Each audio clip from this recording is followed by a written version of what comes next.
إنه لكم عدو مبين وإذا إنما يأمركم بالسوء والفحشاء وأن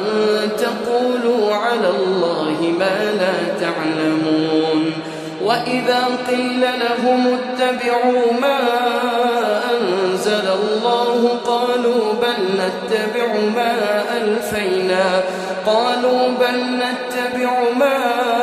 ألفينا عليه آباءنا